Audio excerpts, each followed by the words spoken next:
हाय दोस्तों, मैं Suraj Singh Parmar DM track 24 channel में आपका हार्दिक स्वागत करता हूं। मैं आ रहा हूं धौलपुर की सभी लेटेस्ट खबरों के साथ। धौलपुर की सभी लेटेस्ट खबरों को सबसे पहले देखने के लिए हमारे चैनल डीएम ट्रैक 24 को लाइक एवं सब्सक्राइब करें, जिससे कि धौलपुर की सभी लेटेस्ट खबरें सबसे पहले आप तक। Hello everybody, good evening, welcome back. और कोविड अपडेट में आपका स्वागत और अभिनंदन।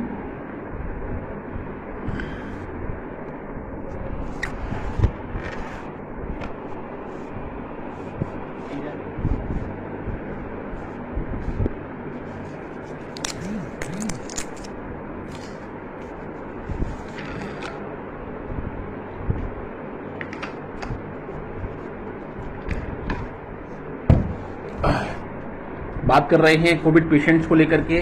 महामारी है, कॉम्प्लिकेशन होने के बाद में मैनेजमेंट बहुत मुश्किल होता है। कई बार नंबर ऑफ पेशेंट्स बढ़ जाते हैं, आईसीयू बेड की फैसिलिटी, वेंटिलेटर और बाईपैप मशीनों की अवेलेबिलिटी नहीं है। इस चीज के अंदर अभी भी एक्सपर्ट होने के नाते और कोविड के अंदर बहुत सारे पेशेंट्स ट्रीट होके जा रहे हैं। इसलिए मैं आपको बताना चाहता हूं कि सबसे अच्छी जो चीज है इस कोविड को लेकर के, सबसे अच्छी चीज यह है कि जितना जल्दी हम इस बीमारी के लिए इलाज करते हैं उतने अच्छे रिजल्ट्स मिलते हैं। Early and prompt response of treatment to the covid patients at a good level. जो चीज उसको रिक्वायरमेंट है उसको पेशेंट को उस समय पर तुरंत अगर मिल जाती है, सही तरीके से मिल जाती है, तो इसके बहुत अच्छे परिणाम हो सकते हैं। इसलिए मैं आप लोगों से कहना चाहूंगा कि तुरंत इस बीमारी को लेकर के आप काम करें। आपको कोई भी दिक्कत है, अपने आप को आइसोलेट करें और तुरंत अपने एक्सपर्ट चिकित्सक द्वारा सलाह लेकर के इस बीमारी को डायग्नोज कर अपना इलाज लें। जल्दी से जल्दी अपन अगर ट्रीटमेंट देते हैं तो अच्छे परिणाम मिलते हैं। बीमारी कॉम्प्लिकेट नहीं होती है, निमोनिया नहीं होता है या फिर अदर समस्याएं पैदा नहीं होती हैं। तो किस तरह से हम निमोनिया से बचें, और निमोनिया अगर हो भी गया है तो हल्के लेवल पर रह जाए, आगे कॉम्प्लिकेट नहीं हो, ये बहुत जरूरी है कोविड के पेशेंट्स को लेकर के। कोविड के पेशेंट्स को लेकर के हमें एक ही चीज समझनी होगी कि कोरोना का बीमारी होना तो सबको है, बट इस बीमारी को कॉम्प्लिकेट नहीं होने देना है। इसका मतलब यह है कि हमारे पेशेंट को निमोनिया नहीं होने देना है, और गलती से अगर हो भी गया है तो निमोनिया को कॉम्प्लिकेट नहीं होने देना है। किस तरह से हम निमोनिया को होने से रोक सकते हैं? जल्दी से जल्दी किसी भी सिम्टम का तुरंत इलाज लेकर के, अपने चिकित्सक द्वारा परामर्श लेकर के आप बचाव करते हो तो दिक्कत नहीं है। सबसे बड़ी दिक्कत कहाँ आ रही है? लोग इग्नोर करते हैं, शुरू के 5 दिन तक इलाज नहीं लेते, छोटी मोटी दवाइयां खाते रहते हैं, नीम हकीम लोग इलाज नहीं लेते हैं। इसके कारण वो कॉम्प्लिकेट हो जाता है, और कॉम्प्लिकेट होने के बाद जब निमोनिया होता है, ऑक्सीजन रिक्वायरमेंट लंग्स की बढ़ जाती है, तब जाके वो लोग परेशानी के लिए चलते हैं। तो ये समस्या थोड़ी चिंताजनक है। इसके लिए मैं आपसे कहना चाहूंगा कि आप सभी लोग इस बात पर जरूर ध्यान दें। अभी सबसे बड़ी जो चिंता का विषय है वह है निमोनिया। निमोनिया के बाद कॉम्प्लिकेटेड निमोनिया, कॉम्प्लिकेटेड निमोनिया के कारण oxygen support, ventilator, nebulization, BiPAP, इस तरह की जो चीजें हैं वो चिंता का सपोर्ट है। क्योंकि BiPAP facility, ICU care facility, बहुत लिमिटेड रिसोर्स हैं हमारे पास इंडिया के अंदर, और इतने सारे नंबर में जो पेशेंट हैं वो एक चिंता का विषय बने हुए हैं। इसलिए मैं आपसे कहना चाहता हूं कि जो पेशेंट्स हैं उनको कॉम्प्लिकेट नहीं होने देना है, हमें निमोनिया नहीं होने देना है। निमोनिया हुआ है तो उसको बहुत ज्यादा बढ़ने नहीं देना है। क्या कर सकते हैं? जल्दी से जल्दी बीमारी का पता करो, तुरंत इलाज शुरू करो, और इलाज शुरू करने के बाद में अच्छा हाइड्रेशन रखें, रेस्ट करें, पानी पिएं और अपने चिकित्सक द्वारा सलाह लें। सबसे पहले बात करते हैं हम टेस्ट की। टेस्टों के लिए लोग बहुत सारे लंबी लंबी लिस्ट लेकर घूमते हैं कोरोना को लेकर के, ये भी एक बहुत बड़ी बात है। सेल्फ मेडिकेशन और सेल्फ टेस्टिंग नहीं करें। आज लिमिटेड रिसोर्स के अंदर सेल्फ टेस्टिंग के अंदर बहुत सारे महंगे महंगे टेस्ट और अननेसेसरी इनकी कोई मतलब नहीं होता है। आपके चिकित्सक द्वारा, एक्सपर्ट फिजिशियन द्वारा इसकी सलाह दी जाए क्या टेस्ट आपको जरूरत है, और उसके बाद ही आप उनका इलाज लें। फीवर है, वायरल इलनेस से सेल्फ रिकवरी होती है, बट बॉडी की इम्यूनिटी वायरल लोड को कम करके हम इस बीमारी को जल्दी से जल्दी ठीक कर सकते हैं। जो फर्स्ट फेज है, बायरेमिया फेज है, इसको अगर आप इफेक्टिवली कंट्रोल करते हो तो नो डाउट जो सेकेंडरी थर्डरी फेज होती है इसके अंदर, कॉम्प्लिकेटेड फेज जिसमें निमोनिया फेज, हार्ट फेज, इस तरह की चीजें पैदा नहीं होती हैं, आराम मिल जाता है। इस तरह से हम कर सकते हैं। सबसे पहले बात करता हूं, अगर आपको बुखार आता है तो आप तुरंत बुखार के लिए सिम्टोमेटिक ट्रीटमेंट चालू करें। गर्म पानी के गार्गल्स करें, अपने आप को आइसोलेट करें, अच्छा हाइड्रेशन रखें, full lot of fruits, vegetables, दूध वगैरह इस तरह की चीजें लें और आराम करें और अपने आप को आइसोलेट करें।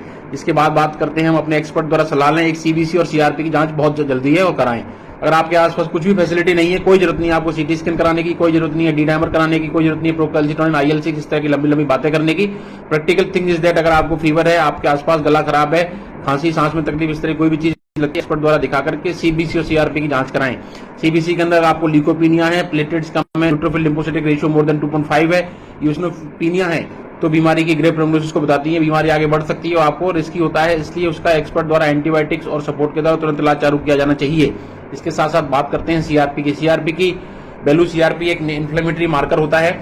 इस इन्फ्लेमेटरी मार्कर के कारण बॉडी में इन्फ्लेमेशन होने के कारण सिस्टमिक रेस्पॉन्स के थ्रू साइटोकॉम स्ट्रॉम अदर निमोनिया और सेकेंडरी चेंजेस आते हैं इस कोविड के पेशेंट्स को लेकर के। किस तरह से हम सीआरपी को अपना कम रखते हैं, नॉर्मल वैल्यू 5 तक मानी जाती है। अगर आपका सीआरपी 5 से कम है तो बहुत कम चांसेस होंगे कॉम्प्लिकेट होने के। फिर भी मैं आपको कहना चाहता हूं, अगर सीआरपी जांच करने पर आपका सीआरपी मोर देन 10 आ रहा है, 10 से अधिक है, तो आप एक्सपर्ट द्वारा डिस्कस कर तुरंत स्टेरॉइड चालू कर दें, क्योंकि बहुत जरूरी है। आपका सीआरपी बढ़ा हुआ है, प्लेटलेट कम है, तो आपके अंदर ये डिस्कस हो सकता है कि आपका डी डाइमर बढ़ा हुआ है, ब्लड क्लॉटिंग के चांस बन जाते हैं, इसलिए तुरंत ब्लड थिनर्स चालू करें। ब्लड थिनर्स के अंदर हम बात करते हैं तो एंटीकोगुलेंट्स, जो कि ओरल एंटीकोगुलेंट्स होते हैं, वो इसके अंदर बढ़िया दवाई है, जिसके अंदर चाहे वो एसीट्रोम या वारफेरिन है, चाहे डेविगेट्रान है, एपिक्सावेन है, रिपाविक्सावेन है, इस तरह की दवाई को उपयुक्त डोज के अंदर चालू करने से आपको तुरंत आराम मिलता है। अभी सबसे बड़ी जो बात चल रही है वो बात यह है कि अनइंस्क्रिप्शनल और अनएजुकेशनल अनक्वालिफाइड लोगों के द्वारा जो दवाइयां दी जा रही हैं वो एक बहुत चिंता का विषय है। या जो भी लोग हैं, इसके अंदर ड्रग्स का जुडिशियल यूज बहुत जरूरी है इस महामारी के अंदर। जो बेसिक दवाइयां ट्रीटमेंट के लिए हमारे पास कोविड की बीमारी को लेकर के वो steroid and blood thinners, but इनका परफेक्ट तरीके से प्रॉपर यूज कर हम बीमारी को तुरंत कंट्रोल कर सकते हैं। सबसे बड़ी चीज है, और डिस्कशन का मैटर भी है, सोचने का भी, और हमें पढ़ना भी चाहिए इन चीजों के बारे में, किस तरह से हमें जुडिशियली स्टेरॉइड को यूज करना है, कब यूज करना है, कब नहीं करना है, और ब्लड थिनर्स को यूज करना है, कब यूज करना है, कब नहीं करना है। Isolation, hydration, dietary advice, mental peace और मेंटल एंजाइटी को नहीं होने देना है। जो बिल पावर है उसका बहुत बड़ा प्रैक्टिकल रोल है। देखने पर मिलता है कि बहुत सारे पेशेंट्स, इनके निमोनिया बहुत अधिक होता है, उसके बाद भी वो बिल पावर और मेंटल सपोर्ट स्ट्रॉन्ग को रखते हुए अपने आप से निकल जाते हैं। कई पेशेंट्स जिनके अंदर इच्छा शक्ति कम होती है, उन्हें बहुत मुश्किल होता है। इसलिए मजबूत इच्छा शक्ति के साथ, अपनी बिल पावर को ध्यान में रखते हुए, हमें उचित तरीके के परामर्श के साथ, दवाइयों के साथ, इन लिमिटेड रिसोर्स के अंदर अपने आप को इस बीमारी से ठीक करना है। इस कोविड अपडेट के अंदर यही कहना चाहूंगा, तुरंत अर्ली और प्रॉम्प्ट रेस्पॉन्स ट्रीटमेंट लें। ब्लड थिनर्स और एंटीकोगुलेंट्स एंड स्टेरॉइड का बहुत बड़ा रोल है इस बीमारी के अंदर। जल्दी से जल्दी बीमारी को पता कर तुरंत इलाज चालू करते हो, आपकी बीमारी कॉम्प्लिकेट नहीं होती, आपको निमोनिया नहीं होता है, निमोनिया कॉम्प्लिकेट नहीं होता है, हम घर पर भी ठीक हो सकते हैं। तब तक के लिए नमस्कार, धन्यवाद।